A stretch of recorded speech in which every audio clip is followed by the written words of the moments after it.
আপনি কোনোদিন কারো দিকে তাকাইয়া কথা বলবেন না, শুধু কোরআনের দিকে তাকাইয়া কথা বলবেন। এটা যার বিরুদ্ধে যায় যাক, এতে কিছু আসে যায় না, ঠিক কিনা? তো এটা যদি হয় তাহলে লাভ হবে জাতি, লাভ কিন্তু ইমাম সাহেব হবে না, লাভ হবে জাতি। ইমাম সাহেব বরঞ্চ কষ্ট করা লাগবে। এখন সভাপতি যখন বলে দিছে কোরআন সুন্না মতো কথা বলবেন, এখন উনি ইচ্ছে করলে মন মতো কথা বলতে পারেন না।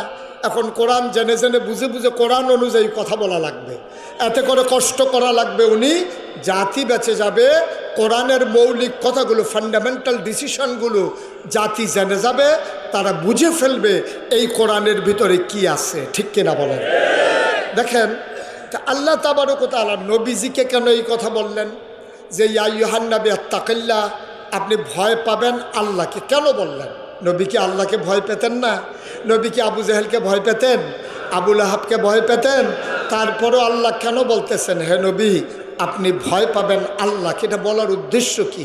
বলার উদ্দেশ্য হচ্ছে আপনি যেই পথে দায়িত্ব পালন শুরু করেছেন, এই পথ কুসুমাস্তীর্ণ নয়, এই পথ ফুল বিছানো নয়, এ পথ কণ্টকাকীর্ণ, এ পথ কাটা বেছানো।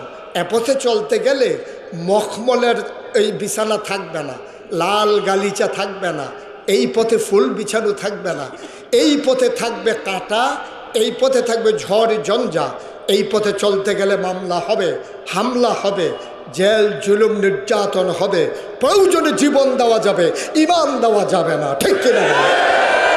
এই জন্য আল্লাহ তার নবীকে রেডি করছেন, নবীকে বলছেন যে কুল, হে রাসূল আপনি বলুন, ইন্না সালাতি ওয়া নুসুকি ওয়া মাহইয়ায়া ওয়া মামাতি লিল্লাহি রাব্বিল আলামিন।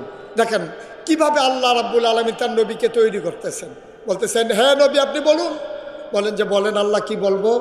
বলেন ইন্না সালাতি আমার নামাজ, ওয়া নুসুকি আমার কোরবানি, ওয়া মাহইয়ায়া আমার জীবন, ওয়া মামাতি আমার মরণ, লিল্লাহি রাব্বিল আলামিন কেবলমাত্র শুধুমাত্র একমাত্র আল্লাহ রাব্বুল আলামিনের জন্য, ঠিক কিনা কম?